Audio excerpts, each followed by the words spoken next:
cruise missiles, okay? So if you're saying cruise as well, tonight is... You know what's going on there, Gary. This is what pisses me off about all these people, that you are just... This is just... well, no, you did the survey. You tell me. You tell me if there was an election tomorrow in goddamn Libya, you tell me who the fuck would win. Well, unlike other people, I don't pretend to know what's really going on there. You know, how many people are against Gaddafi and how many people are for him, and why? This is, I mean, he has been ruling for 4 fucking decades. Money, that's why. It's just like in Iraq. This is a war between tribes, okay?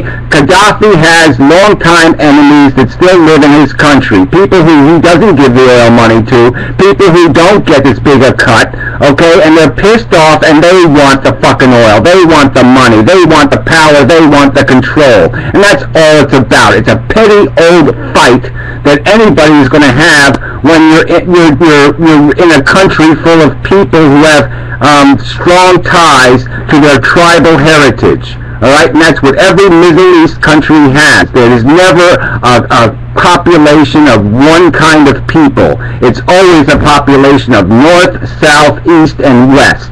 And yes, the southern people don't like a big fucking deal. We shouldn't be in there. If we're going to be in there, then we should be in Cuba. We should be in all of Africa. This is just fucking obvious, there's absolutely no fucking standards here. And the only standard is oil money and profit-selling armaments. They know Libya's going to be on the market for more guns. No matter who's running it, they're going to want to replace the shit we blew up, and that's the fucking goddamn equation. Money. So, you know, what you're basically saying is the same argument, you know, that you did with the charity. That, you know, just because people have an interest, for instance, in raising money for Médecins Sans Frontières, because everybody knows them and everybody will donate money for them, instead of, you know, raising money for, I don't know, for a euthanasia project or for a fucking, I don't know... Well, I told you that I have a lot of reasons not to like that particular charity. So, yeah, why would I like a charity that says we give out health care without discrimination? Why would I want to give money to a charity that gives health care to people who, in my opinion, have no entitlement to it?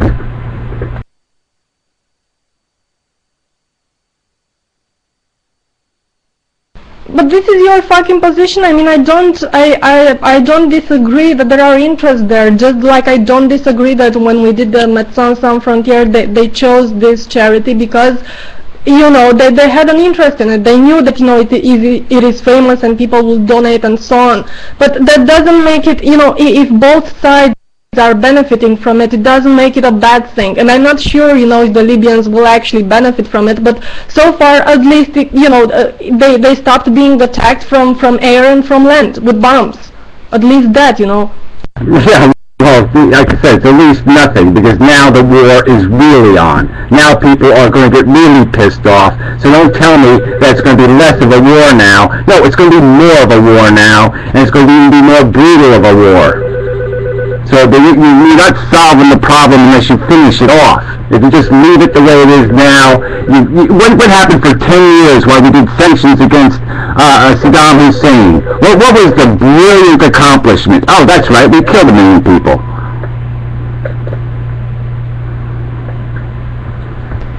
Look, Iraq was a different fucking issue. Everybody keeps on comparing this with Iraq. The United States declared fucking war on Iraq. Desert Storm. Desert Storm. That they did not have any kind of evidence for. I am not for fucking... No, I'm talking about the first war. I'm talking about the first George Bush, the first invasion into Iraq over the fucking Kuwait bullshit. Okay? And the 10 years of Clinton sanctions against fucking Iraq. How did the fucking people of Iraq benefit from those 10 years of sanctions? How the fuck are the people of Libya going to benefit when we've now stolen, okay, $1 trillion from them? We've seized their assets, we've stolen their industry, we've taken money out of their country's hands, they no longer have control over what they own, and we're blowing up every day, we're dropping cruise missiles on infrastructure they're going to have to replace. How the fuck are the people of Libya going to benefit from this experiment? Why the hell are you equating you know, Gaddafi's possessions with Libya's possessions? How can you... well, look, guess what? It doesn't really make a difference, okay? Whether it's Libya that owns... It does. Oh, I'm sorry, it doesn't. It doesn't. Because you're trying to imply that by putting like an embargo on fucking Gaddafi's possessions, right? Well, you're saying they're Gaddafi's. What evidence do you have that they're Gaddafi's possessions? Those are possessions in the hands of the Libyan government. We have declared the Libyan government Gaddafi. We have frozen the assets. All Libyan assets have been frozen. Not assets owned by Omar Gaddafi. All assets.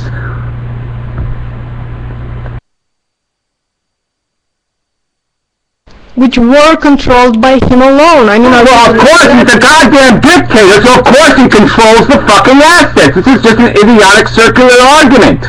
The point is they belong to Libya. What is he going to do? Bury them with him? He's going to bury the assets with him. What is he going to do with his assets besides spend them in his own fucking country? What else is he going to do with that IBM stock eventually? When he dies, what's going to happen to that IBM stock? Is it going to go to fucking some asshole in New York? No, it's going to go back to Libya. What the fuck are you talking about? He's known for fucking state-sponsored terrorism. That's such a cliche. State-sponsored terrorism. Fucking goddamn Israel. State-sponsored terrorists. We are state-sponsored terrorists. That is just a bullshit. But you are basically... No, you are talking bullshit because you're saying that, you know... How many people have died in Libya in the last year? How many people have died at Omar Gaddafi's hands in the last year? How many? Do you have a fucking number? How many people, innocent people, not rebels, innocent civilians have been killed by Omar Gaddafi in the last year? I don't have the number out of my Yeah, exactly. All you have is the media propaganda, the propaganda of the French government, the propaganda of the United States government who want to sell fucking arms. Look, I cannot have a conversation if you keep switching subjects, you know, according to your fucking mood. I mean, we were talking about Gaddafi's fucking possessions. We were talking about Gaddafi's possession, and you were making the fucking bullshit claim that, you know, all this fortune is gonna go back to Libya, to the Libyan people, which you know it's fucking bullshit. You know that, you know... Where is it gonna go then? Where the fuck is it gonna go? Where is it going to go? Compared to other despots in the world, guess what? Omar Gaddafi does not live like these other fucking cunts, okay? You go to Saudi Arabia and those assholes have fucking villas. Those assholes have fucking properties all over the goddamn world. Alright? At least Gaddafi lives in his country, he stays in his country, he spends in his country. So I'll give him that. I'm just saying the assets are going somewhere else. Where did fucking Saddam Hussein's money go? Yeah, that's right, we stole it.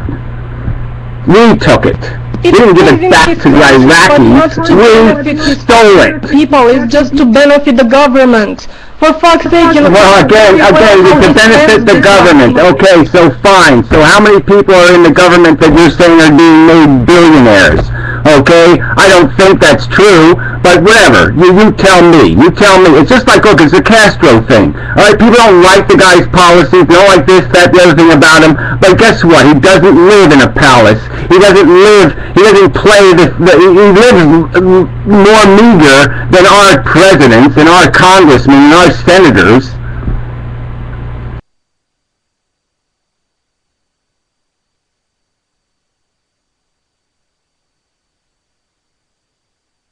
So you're basically saying that, you know, well, Gaddafi